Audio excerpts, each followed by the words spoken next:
Well, thanks again, everyone, for hopping on this morning. We're really excited to kick off Max Minutes with our first session of the year. I hope y'all are having a great um, January and great start to the year. And I know we're all looking forward to it being February because it's been a busy month. So, a special thanks to our anchor investors. Really, without the support of these organizations, our programming would not be possible. So, we are so grateful for everything that they do to invest in Max. And if you work with these groups, please thank them for their investments. And if you don't, we highly encourage you partnering with some of these wonderful organizations. My name is Daniela Perry. I serve as the Executive Director of the Georgia Chamber Foundation and serve on the Max Executive Committee. I'm so excited that we have Marion Phillips here today, who is a research manager with Georgia Power Company, but also serves as the chair for our Data Council, which does some incredible work to really, put some data behind the work of Max and so many of our partners. So, Marion, I'm going to turn it over to you. Thanks again for being with us, and we're looking forward to it. Thank you, Daniela. Thanks, Marion. Awesome. Well, good morning, everybody. Thank you for spending your Friday morning talking about data and learning more about not only the Max Data Council, but I'm going to go into an economic development overview. But did first want to give a shout out about the Data Council. I'm Marion Phillips. I manage the research team here at Georgia Power, but I also have the privilege of being the Data Council for Max. So what is that? We started back in August 2018, and we're an advisory council for not only the Max board, but really the greater region in terms of local and state policymakers and practitioner, really being able to share data around the region to really get better outcomes for the job seekers and employers, and really to support the entire workforce development ecosystem. So we have a number of different stakeholders. I have a list of our members here. Really have the pleasure of working with these folks. It's very smart and talented research folks that have data in their everyday life, from the Metro Atlanta Chamber on the economic development side, as well as Georgia Power, but a lot within the workforce development ecosystem as well, Urban League, Federal Reserve Bank, Career Rise, UGA. So it's a really fantastic group that I have the pleasure of meeting with. We meet every other month. We have a meeting coming up in a couple weeks. So if you are a person who is a Max member, who has a full-time job related to data, I would love to have you join the Max Data Council. We're always looking for new members. We're sharing our own work as well as sharing the work of others from around the country to really share and learn more about how we can use data to support workforce development. So I'm going to give an economic development overview, as well as toward the end hit on one of our most successful industries, the electric transportation industry. So to kick it off, for those who aren't familiar, Georgia Power has an entire economic development department in which I am a part. So we at Georgia Power learned a long time ago that we're only going to grow if the state of Georgia grows. So about almost 100 years ago, we set up an office in New York City to try to recruit companies down to Georgia. And it also goes with our core motto of being a citizen wherever we serve. So here are the different focus areas. We have a statewide economic development team, the kind of typical business recruitment, if you will. Those folks are working out of our office here in Atlanta. Their real jobs are to recruit businesses, to bring jobs, bring capital investment, as well as revenue to the company. So they're working hand in hand with the Georgia Department of Economic Development, the Metro Atlanta Chamber, our local development authorities to bring companies to the state. That's going to be in the manufacturing industry, warehouse distribution, office, headquarter projects. I'll get more in that target industries next slide. But those are the ones who really work in those sexy ribbon cutting projects. We also have folks that are focused on the community. They're our regional economic development team. Those are those boots on the ground who are working hand in hand with local development authorities, with local leaders, to really make sure that they understand economic development and are ready when one of those big projects come to town. They're also there to help improve the quality of life. They facilitate planning and making of downtown development plans. They also facilitate, they run programs such as the Georgia Academy for Economic Development, and they're really supporting all of those region folks and those 10 folks all across the state who are doing that work. And then finally, you have my team, the Strategic Solutions team, made up of research, engineering, marketing, as well as our GIS administrator who manages our site database, and our CRM administrator who manages our own tracking system. So we support both industries.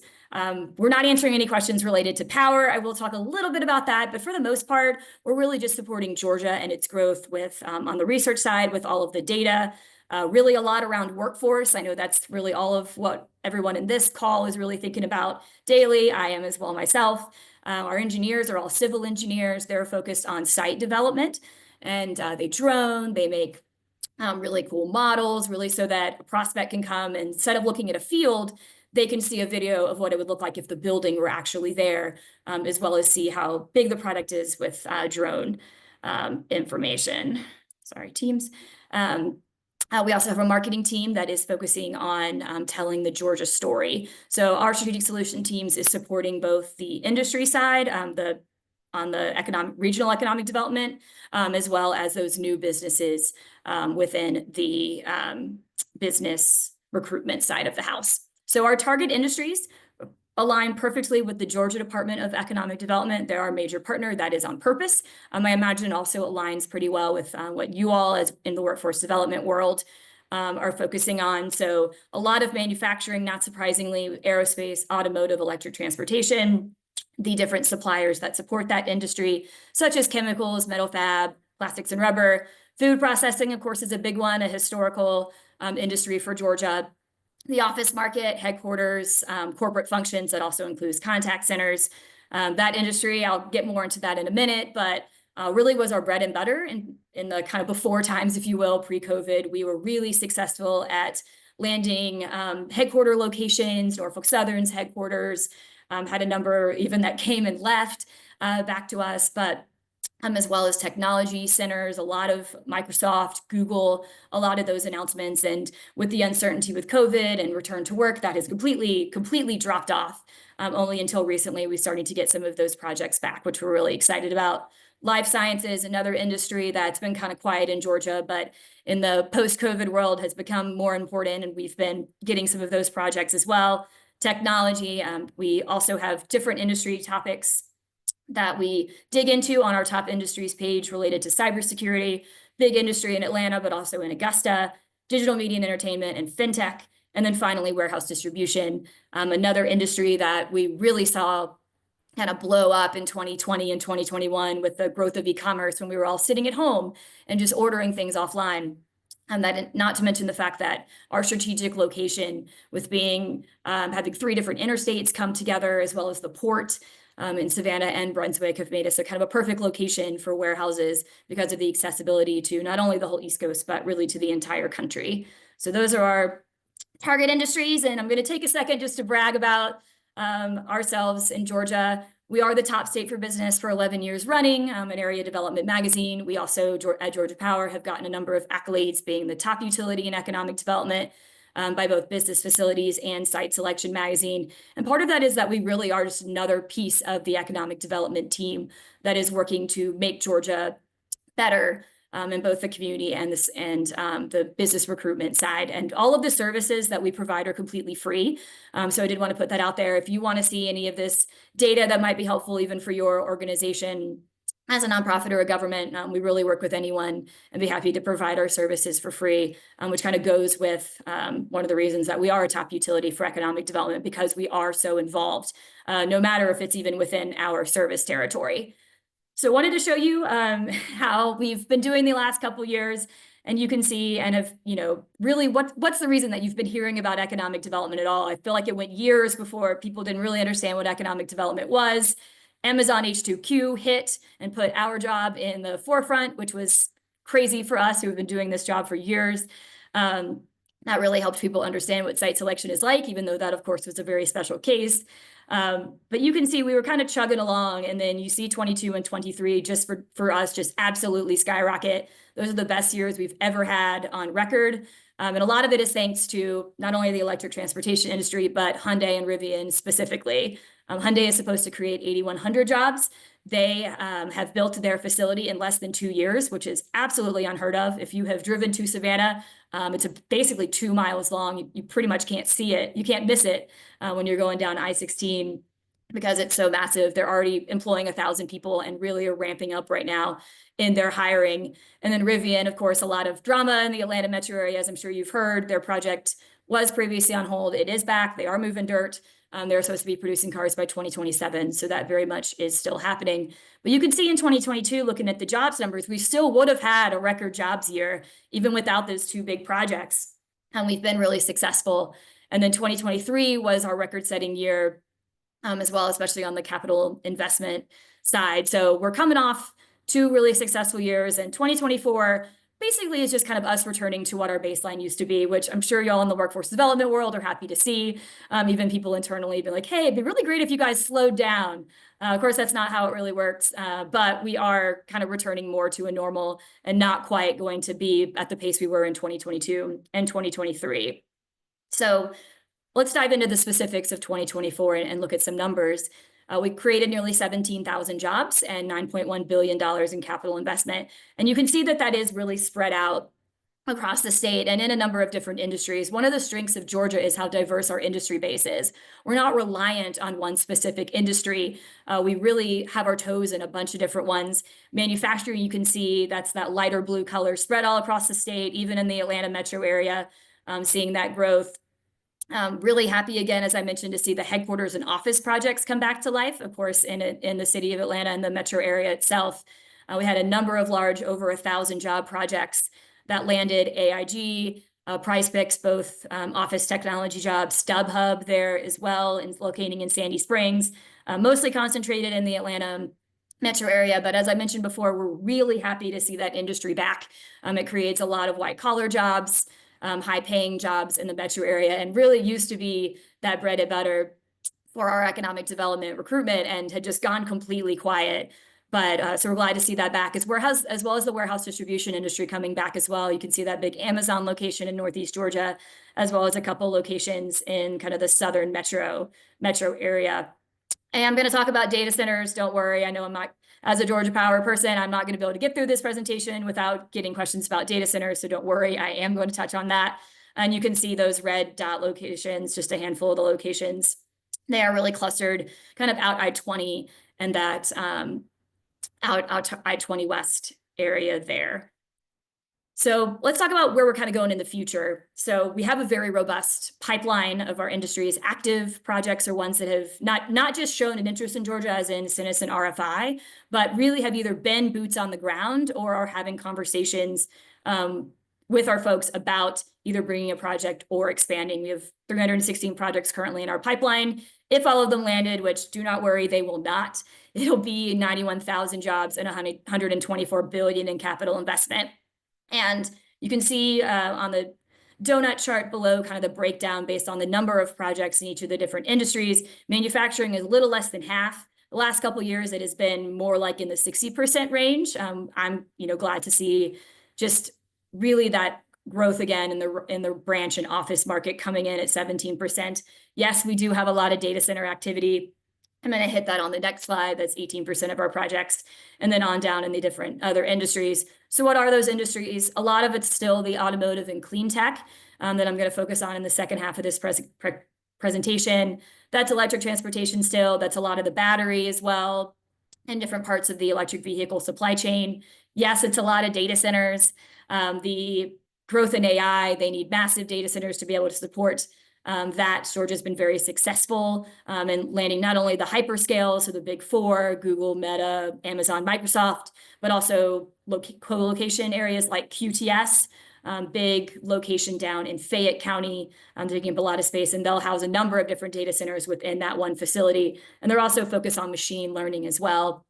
We have a lot of manufacturing, as you can see in our pipeline, which is great. It can locate all across the state. It's in a number of different manufacturing categories, food, again, the EV, plastics, chemicals, home goods, but also other industries like e-commerce coming back, as I mentioned, life sciences, and professional services. So getting it out of the way, I'm going to talk about data centers.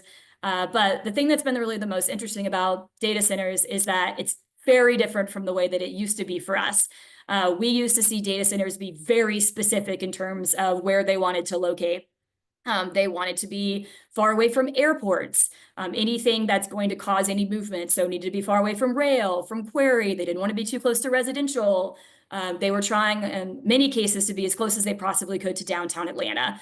The 56 Marietta location is kind of what we deem the telecom North Star. It's where a bunch of the fiber lines come together. It is where the internet is the fastest. So companies wanted to be able to be right there. That's going to be the fastest recall. Now, if your data center is just doing AI, they don't need to be in downtown Atlanta anymore. They can really be anywhere. And they just need to be somewhere where there is power. They also have gotten a lot larger. Used to be 10, 20 megawatts is what we were talking. Now we're up to 1,000 megawatts. So we're getting a lot more interest from the hyperscalers, from the co-locations. They're willing also to not necessarily be as close to transmission lines. They're willing to pay for it, which has been really good for us as well, because we're doing everything we can to make sure that the ratepayers don't have to pay for all of the data center growth that we're having. So the PSC just last week approved some new rules around data centers. They're entering into longer term contracts. They're requiring actually letters of credit to prove that, hey, they are going to be able to pay for what they've promised, as well as minimum bill provisions to really pay for all the infrastructure that we're putting in, again, so that we don't have to pass it to the ratepayers, to you all. Also, it came out this morning that we are filing our integrated resource plan. You'll be hearing about that a lot more next week. It is our 20-year plan of how we're going to address all of the data center growth and how we're going to do that from the company's perspective on a long-term approach. We are not running out of power. I do want to say that. That is, I feel like, rumors that are going around that is not the case. We are planning for the future. We have not taken on any load that we cannot serve, and we won't do that. We're not in a place where we're ever going to need to have rolling blackouts in the immediate future. We do have it under control, and we have very smart people in the company who are working on that. But it is a piece of what we do in economic development as well. So moving away from data centers and talking about workforce, which I know is what a lot of you all, as well as myself, care about. So this chart I always really like to show because it is a chart of the decision factors. Area Development Magazine every year surveys corporate decision makers who either put a new location somewhere, who moved to headquarters, who made some decision about a location and said, what ranking on a ranking, what are the most important factors to your decision in the last year? So we've been tracking this information for years now. I think we go back to 2007. For the sake of the slide, I think I just put the last 10 years here. We're waiting for the 2024 numbers. They should be coming out in the next month or so. But you can see availability of skilled labor and labor costs are number 1 and 2. They have been for years, especially around skilled labor. I don't think it looks like it hasn't dropped below 5. And that's why the work that you all do is so important in workforce development and making sure that we have enough people in all of the projects that we're bringing to actually support that. So thank you very much for all the work that you do. We couldn't do our job without you all. So labor costs, again, just kind of good in a good strength for us in the South, but availability of skilled labor. And you can see down the rankings and how they fluctuate from year to year about what's important, a lot of site-specific information. One thing I do want to point out is the importance of quality of life.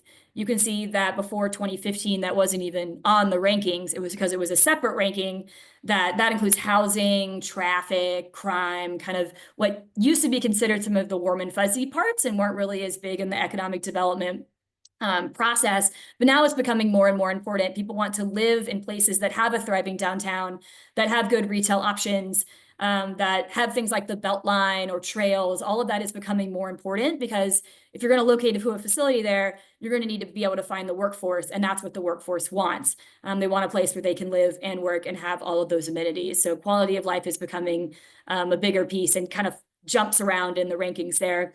You can see energy costs and energy availability are on this list, as well as incentives, a potentially controversial topic, but those in the economic development world kind of see them as a necessary evil, in my personal opinion. But another piece that, you know, incentives never makes a good a great project good. It really should just be the icing on the cake for you there. So you can take a look at that kind of full list. And I'm sorry to show you 2 charts in a row, lots of numbers and data, but that's just kind of how the slide worked out. But we subscribe to a source called Lightcast that allows us to look at occupations in a number of different geographies, as well as project them out. So this is looking at the Atlanta metro area and what are those jobs that are going to be needed the most in the future in the next 5 years. So home health care and personal care aides comes to the top. This is probably the top at just about every place in the United States right now. It's no secret that our population is aging out and that we're going to need more folks to take care of our aging population there. So you're seeing that growth. Also is projected growth in software developers. Again, goes back to that recruitment that we had done kind of before COVID, as well as just the need for that industry to continue. We go into some warehouse distribution related occupations there in the stock and order fillers and the labor and freight material movers, healthcare industry, registered nurses you're seeing, insurance sales agent, that's a big industry within the Atlanta metro area. State Farm, of course, has a large office here. Got some retail mixed in there. So again, you're seeing a really wide variety of occupations and that fit in a number of different industries. And you can see too that there's a pretty wide array of the earnings there, which of course is really good to see from our perspective as well. So switch gears to the last little bit of my presentation to talk about the electric transportation industry. And I've been doing this job and working at Georgia Power's Economic Development Group for over 10 years now. And I have really never seen an industry come out of nowhere the way that the electric transportation, electric vehicle industry has. And you can see here, this chart really shows that exact idea. It started for Georgia back in 2018 with the location of SK Batteries facility, a Korean company up in Commerce, Georgia, in Jackson County, right outside the Atlanta metro area. And so once we landed that company, it became the largest project in economic development history. When it landed, it overtook Kia, that held that for a really long time.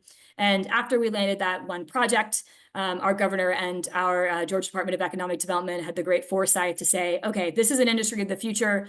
This is a big opportunity for Georgia. Let's really lean into it. They started the Georgia Electric Mobility Innovation Alliance to really focus on what we can do from a holistic approach to recruit this industry, and it really paid off.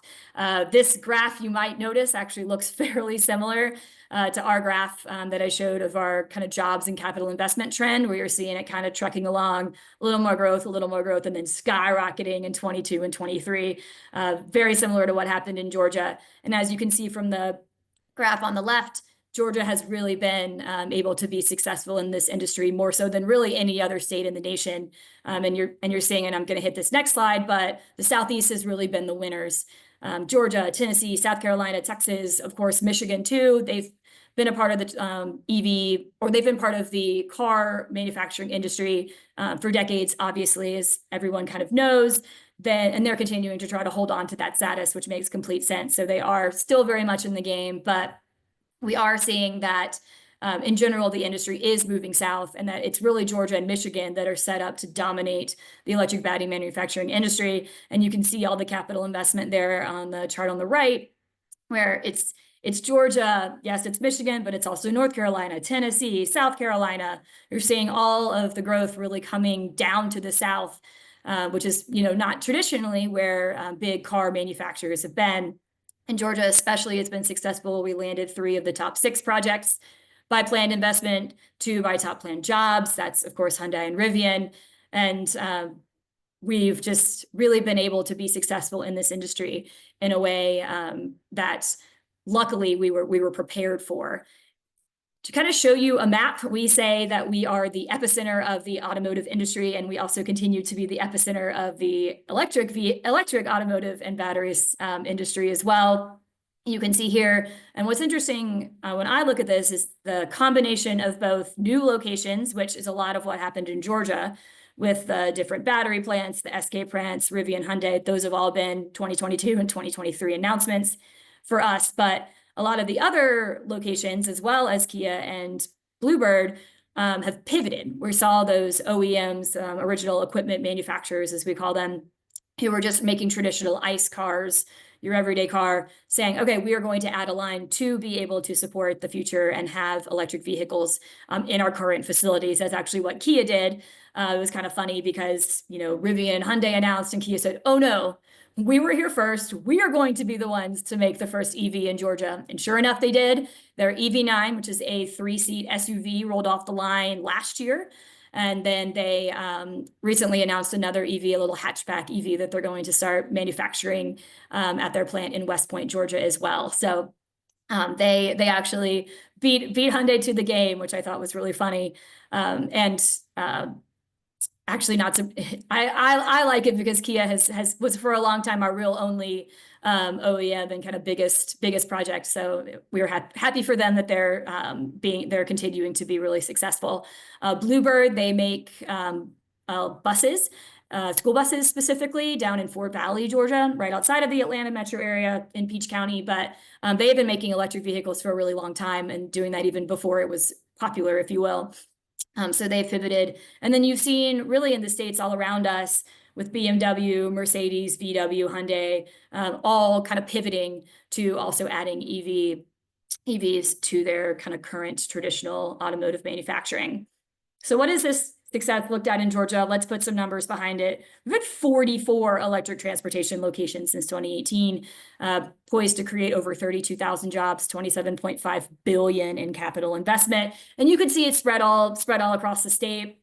Of course, around Hyundai, they're on the coast here. The map doesn't really do it justice because a lot of the dots are just all kind of on top of each other over there. As I mentioned earlier, there's 19 tier 1 and tier 2 suppliers that support Hyundai that have located in Georgia, creating an additional 7,000 jobs on top of the 8,100 that they are promised to create over the next 5-10 years, I believe.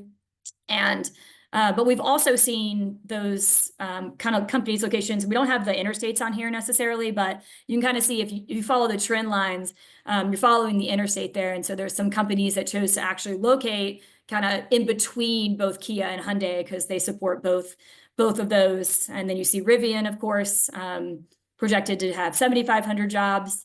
They have plenty of time to do that. They're again going to be back in action shortly, and then the 2 SK plants. So it's been really exciting to see this industry. So though there has been a lot of locations and growth on the coastal side, it really is affecting the entire state, as well as the Atlanta metro area with this industry, which I personally think is great to see.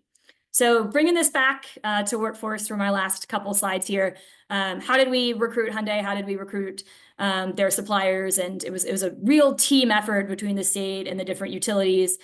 Georgia Power was very heavily involved, as well as the CETA, the local group. It was a really great kind of effort in partnership. But from a research side, we were talking a lot about workforce. Of course, that's 8,100 is a ton of people at one particular location and going to be hard to recruit. So we did a lot on talking about the workforce and the availability, because as you all know, 29 counties in the metro Atlanta region, 159 counties in the state of Georgia. So when you're talking about a company locating in Bryan County on the coast, that's not where your workforce is coming from, right? It's going to come from a 60-mile radius potentially. So we made this map for them of what that would look like. Where are the population and workforce centers? They're in Chatham County, they're in Bullock County, but they're also in South Carolina. People be happy to drive right over the line down 95 to have those jobs, especially well-paying technical jobs that like they're going to have at the Hyundai plant. So wanted to really make sure to tell that story. And then for all the different Hyundai suppliers, I made these community overviews for a number of different sites that were on the table for them in the coastal region here. And again, we're really talking about workforce. For those, we did a 45-minute drive time, showed where the location is in conjunction to where the Hyundai plant is, talked about the labor force numbers. We pulled some job numbers from Lightcast, our source, talked about wages, the projections, and of course the education system. That's a really big piece, of course, of the workforce story. I know many of y'all work in that industry or spot as well. Super important in telling the workforce story, right? Because if you think about where's your workforce going to come from, you're going to take basically taking from talent that's already there, people who work at better places who maybe will get paid more if they go to Hyundai, or just a better opportunity. And then you're going to have people who come from the education system who are getting trained right now from the college either colleges, universities, technical college system. And then you also have folks that are upskilling, which I know is a lot of what you all, the nonprofit side, are doing, is really finding people, upskilling them, and making them qualified for jobs there. So those are kind of the three pieces of how I think about workforce. And so we want to make sure to tell that story. So we talk a lot about the technical colleges, as well as the military pipeline, another big story, especially on the coast, because that just adds another group of the workforce that are ready and can make good employees for the Hyundai plants and their suppliers. So as my last slide, as I wrap up here before I take questions, I did want to give a shout out to the University College system of Georgia, as well as the technical college system, and how quickly they have pivoted in this industry. I work for a company that sometimes feels like a giant ship that's hard to move. I feel like maybe the University System of Georgia can feel kind of similar as well. But University of Georgia especially has really been all in on this industry. Got $1 million in seed funding. I believe Georgia Power offered another $5 million to them to really focus on an e-mobility certificate, to put research into the electric vehicle, as well as electric transportation industry, into batteries, recycling. So UGA stepped up and said, yes, we want to be a part of this industry in the future. We want to help train people at our university. They are strategically located fairly close to the SK battery plant, so it made a lot of sense for them to be the one to kind of step up for that industry specifically. But it's been amazing what they've been willing to do and how quickly everything has moved. So thank you to UGA. Georgia Tech, however, has, I feel like, been doing this type of work for a really long time already, focusing with their Strategic Energy Institute, their Manufacturing Institute as well, partnering already with GE and Ford to work on electric driving and charging already. They had a great ranking that I actually had to pull down from our top industries page. Georgia Tech's the #1 public university right now for energy and fuels, and ranked #3 nationally. So again, really great in telling that workforce story coming out of the university system. And of course, Augusta Technical College, for a long time, they were the only ones who had anything related to the electric vehicle industry. They had a hybrid EV repair technician certificate. And that's because they actually, I don't know how many of you all, I mean, everyone pretty much knows Augusta, known a lot, known for the Masters and for golf, but they also make golf carts there. So, and all of the golf carts are electric. That's EasyGo, that's Textron. Most of the world's golf carts are made in Augusta, Georgia, and those are all electric. So they've actually been making electric vehicles really before everybody else was. So they already had that certificate, but then they got additional funding from the Knox Foundation to, create a whole new automotive service training center, which is really exciting. So it's been great to see how the kind of college and career, not college, career economy, that too, but also really the university system and the technical college system has rallied around this industry to be able to support it. So with that, thank you very much for your time, for listening to me talk about data, show you some data. And at this point, I am happy to take any questions. Marion, I think, thanks so much. Really excited. And just as a note, Kia began producing the EV6 in January. So it's already off the line too. So producing 2 electric vehicles in the state, which is super exciting. When Kia is the official car of Georgia, of the Georgia Chamber, you have to keep up to date on all those little fun things. Exactly. Yeah. The Telluride is another one, not electric, but is actually it's wins awards all the time. It's, a great car, only produced in Georgia. The Tellurides are only made here in Georgia. So it's been great to see. And if you ever have an opportunity to tour that facility, I highly recommend it. It's just very cool to see how much of it is robots and then how much of it is people. I was actually kind of floored to see the kind of combination of both those things. But it's very cool. So I highly recommend touring there if you can. And Yeah, yes, I've seen already it's the chats. I will make the slide deck available. I'll PDF it and send it over to Joy and Daniela. So happy to share those slides. thanks so much, Marion. And Kia hosts thousands of people every year. I'm always joke with them that basically Great Wolf Lodge is the only tourist attraction in western part of Georgia that has more visitors than they do. That's a good fun fact. Yeah. But Marion, I know you talked to a little just bit about, obviously our economic development climate. We've had continued record success over years, and then this strong growth and strong partnership. I think that we want to make sure we're thinking about how as a workforce development system do we continue to meet those consistent needs, because I think as you shared, we're continuing to see growth and good opportunity. And I know Jim too, kind of has a question we'll get to next, but what are y'all seeing in terms of how do we continue this partnership to meet our long-term workforce needs when we've got a steady pipeline of projects that continues to enter the state? Yeah, and I think it's kind of, I think making sure that the groups are really communicating and working together, which I think is really a strength of Georgia's. It always has been. It's honestly part of the reason that we've been so successful in economic development and we continue to get these accolades is because we all work so well together.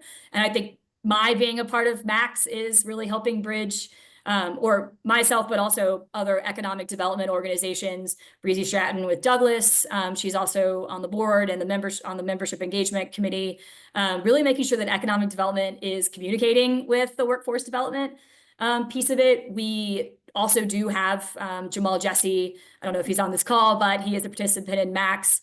He is our workforce development contact.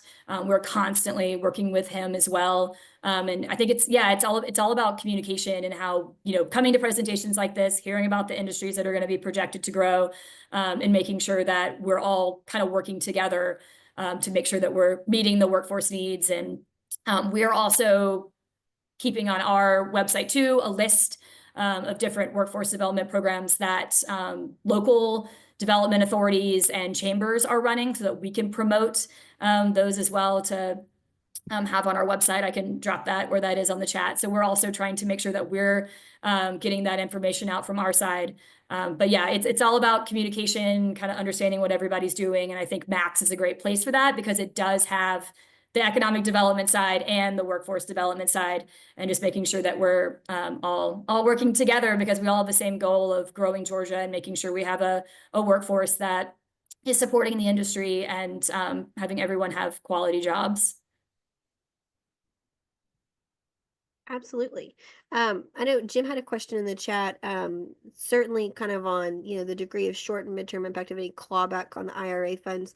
Certainly the state of Georgia does a very intentional job of putting in, I would say a whole host of clawbacks to make sure that Oh we yeah. have strong investments in the state, to obviously providing incentives that really focus on the state as a whole and investing in our hard resources. So the state's always making a good investment whenever we provide any kind of incentives. Certainly we're seeing a lot of federal uncertainty with how federal funds are being distributed, which none of us can control. But any thoughts just too on how this is going to, could potentially impact the recruitment of electric transportation long term? And I know y'all see this too, but obviously companies are making investments kind of from a 20, 30, 40-year perspective and not subject kind of to the whims of changes with leadership as well. So any thoughts? Yeah, it's going to be really interesting to kind of see how it goes.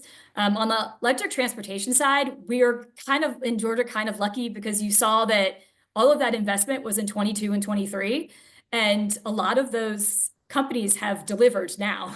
So, Hyundai is up and running already. SK Battery Commerce is up and running. I know the SK Battery and Hyundai partnership is in the process already. A lot of the suppliers are already up and running. We're kind of in a place where we got in under the wire already. I know Rivian just got additional funding as well.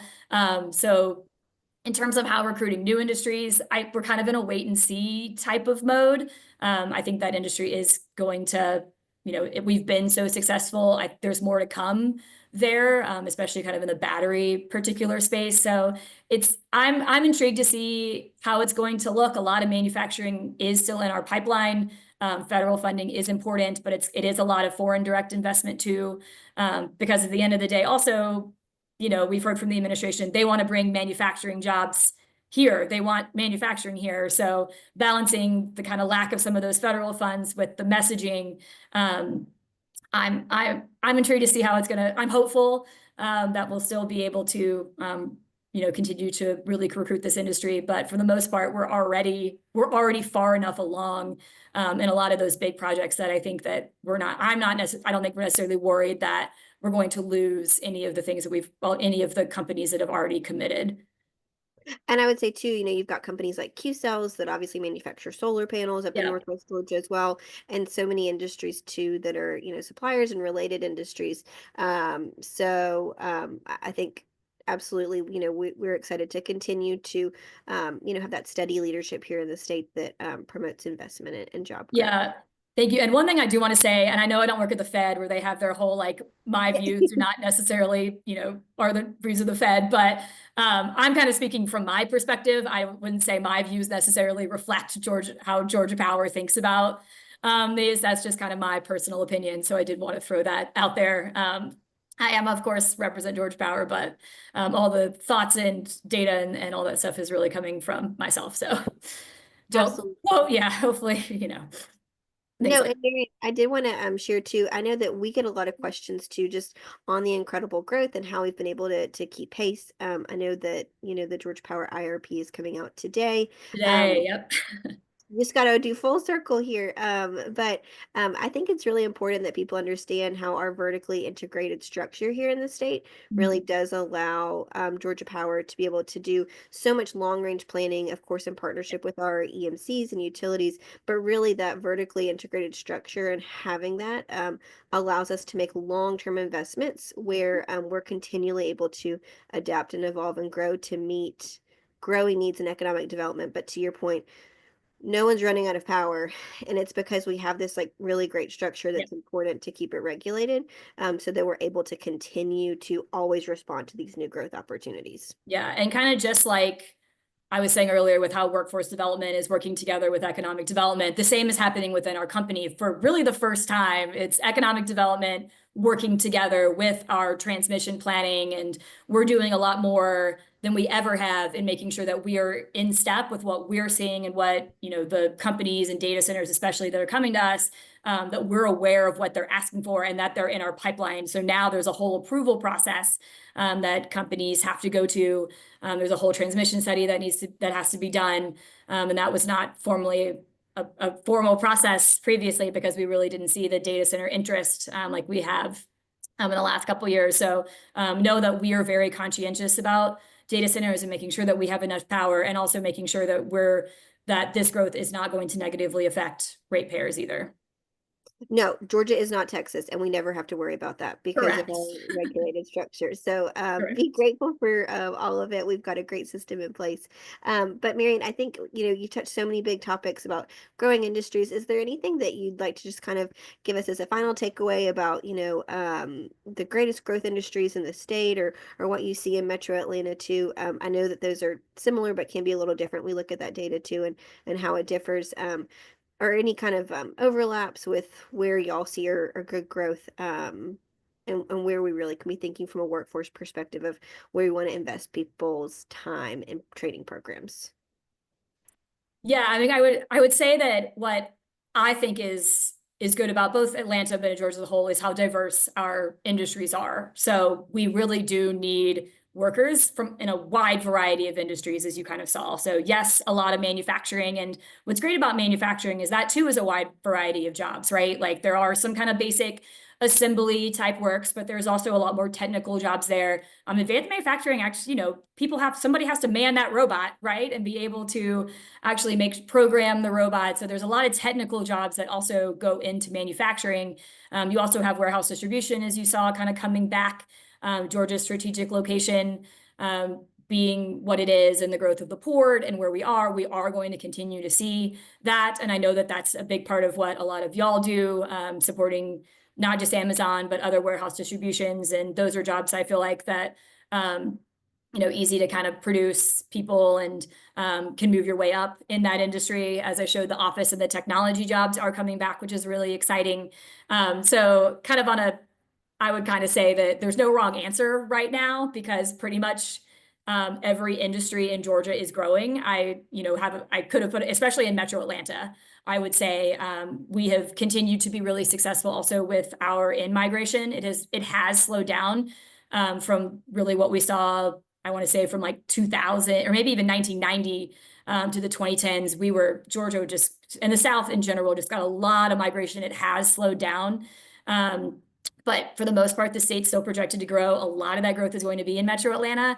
And because we have so many industries across the state and in the metro area even, really no matter what you focus on, rather it be warehouse distribution, office-related jobs, even, we saw in those occupations, even retail, supporting the restaurant business and hospitality, all of those industries are projected to grow in Georgia. So at this point, training really anyone to work anywhere is kind of what we need. So y'all are all doing the right thing, I would say, in terms of the industry, because at this point you really can't go wrong because we're just projected to grow so much, and that's very exciting. No, absolutely. And I think too, you made such a good point. For so many companies, I know that, they want to continue to promote and grow within. So finding a spot to join a company or join an industry, get some of those kind of basic durable skills and employability things are so important. And then, you've got great potential to continue to get promoted within and grow. I know that's what so many of our member companies are looking to do, is to promote within it and grow and really build careers rather than just jobs. Yeah, and one other thing to add too is that again, 22, 23 anomaly years for us in terms of really of the growth. But for the most part, expansions are where the majority in the past, it's been more expansions that we've seen the job creation than the kind of sexier new locations that you're hearing about. Of course, Rivian, Hyundai kind of, and the suppliers kind of threw that out. But for the most part, it is really important to make sure that we are still supporting our industries that are already there. They need workforce too. They're scared about massive, hearing about these massive locations and worried about their own talent and making sure that they can grow. So it is really important to have workforce development supporting the industries that are already there so that they can continue to grow and be sustainable, because we want to bring new companies here, but we want to make sure that our current companies are still able to be successful. And I know a lot of, that's part of what you guys do, right, at the Georgia Chamber and the Metro Atlanta Chamber, is making sure that the companies feel a part of this community, which again, I think a real strength for the Atlanta metro area particularly, and that they have the resources that they need to continue to be successful. And then on top of all of the growth too. So did want to give a shout out to keep supporting your local industries. Those are just as important, and we also value them just as much as kind of the bigger, sexier locations, if you will. Yeah, absolutely. Got to support your existing industry because they're the ones that have already made the investments and continue to grow Exactly. over time. We do have a couple of other questions that have just popped in real quick, Marion. Yeah. We have one kind of on like disenfranchised communities or maybe untapped talent, and how do we kind of get folks prepared for additional training opportunities? I don't know if y'all have seen some of those existing programs that really do, again, focus on maybe some of those employability skills or durable skills. I know what we hear from our member companies consistently is, if you're willing to show up on time, be a good communicator and collaborate well, then, we can teach you all those hard skills. But I was curious if y'all have seen some specific training programs that may have been particularly successful either in the Metro Atlanta area or statewide. I feel like the answer to this question, I really kind of only know because of Max, to be honest. I feel like it's a lot of you all. Goodwill of North Georgia. I mean, part of it's because obviously Ginny is our president of our Max board right now, and we hear a lot, but they're the number one workforce development Goodwill in the entire country, which is unbelievable. And I feel like a lot of people, and I definitely didn't know this until I got involved with Max, that they even do workforce development. And I know they've been super successful. And I also want to say that companies have pivoted, and their desperation's a little strong of a word, but they are more open, if you will, to not having the checkbox there with like, have you had a felony? And they are really open to other types of communities and people than just because they're having a harder time. It's still a competitive labor market, especially here in Georgia. And so they have pivoted to being willing to train people themselves and take people from disenfranchised communities that they wouldn't have in the past. So we are seeing that. as well. But I feel like it's organizations like Goodwill of North Georgia, First Step, staffing, really the folks in this room and on this call and in the Max organization that are doing all the right things, I think, to really help those community, help those groups and help people get jobs. And I think we need all of it. We need the nonprofit organizations. We need folks who, and I also want to say the technical college system of Georgia. I mean, you could basically go for free. Like it's not, and what we're finding, unfortunately, is that the completion numbers don't look great because people will complete one semester of a program and then get just taken. Like, because that's all a company says. Oh, you've got one semester's worth. Great. I see that you're dedicated. You have completed. You've gotten good grades. I can train you to do the rest of the stuff.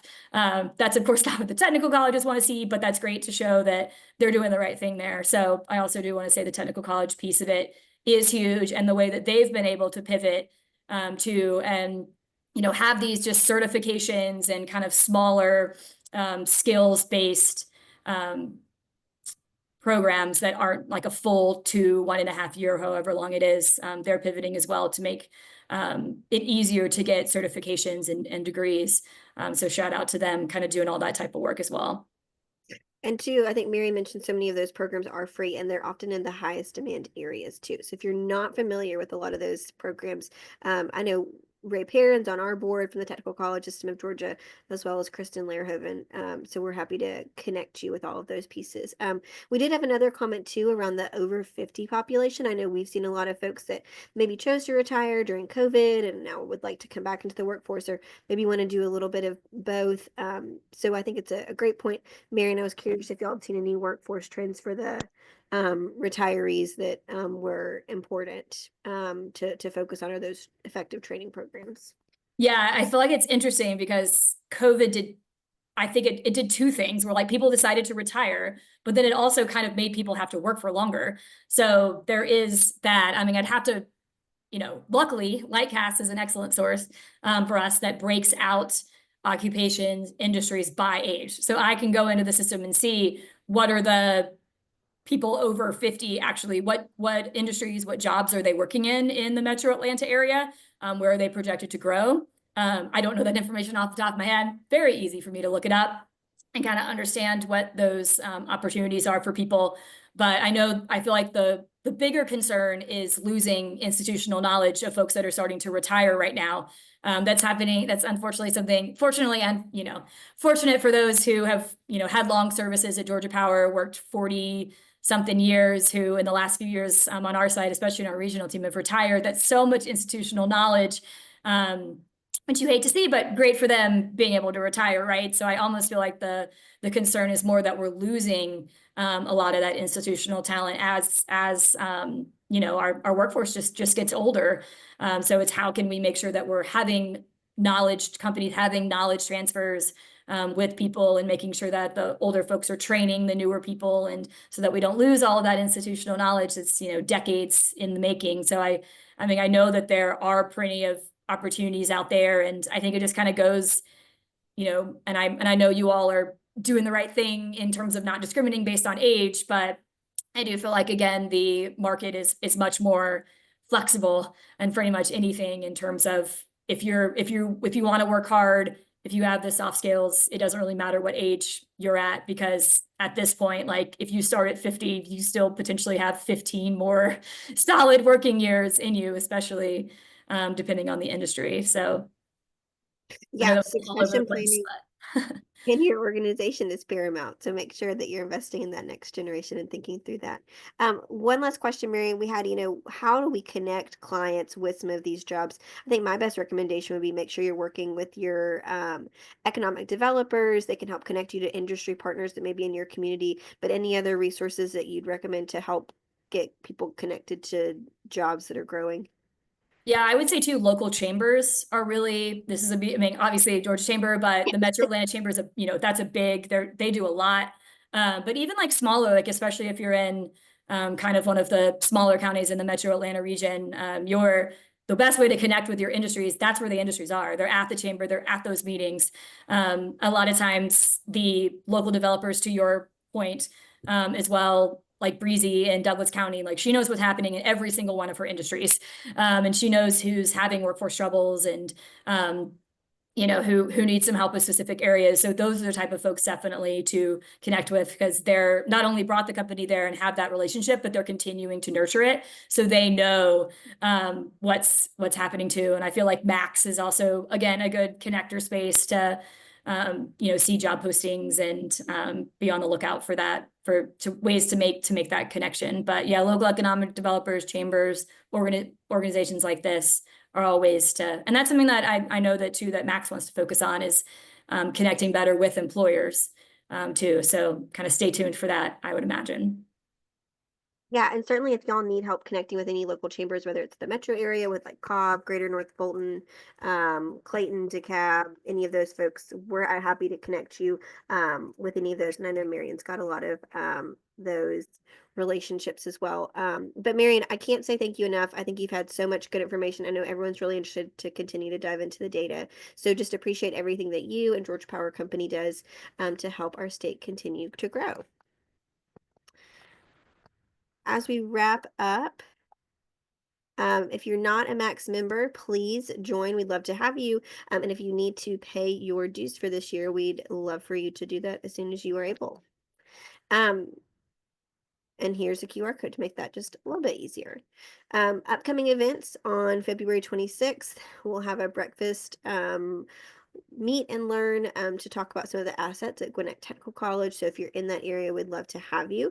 These are some of the kind of fast facts about Gwinnett Tech, but it is a great institution within the Metro Atlanta area. It has a super diverse student base and talent pool and lots of really successful and high demand programs. So if you are in the Metro Atlanta region, or especially if you're in the Gwinnett DeKalb area, highly encourage you to join us on the 26th. Again, thanks to our anchor investors for all they do. We are so grateful for their support, and I hope y'all all have a great Friday and a great weekend. And we look forward to seeing y'all next month. Thanks again.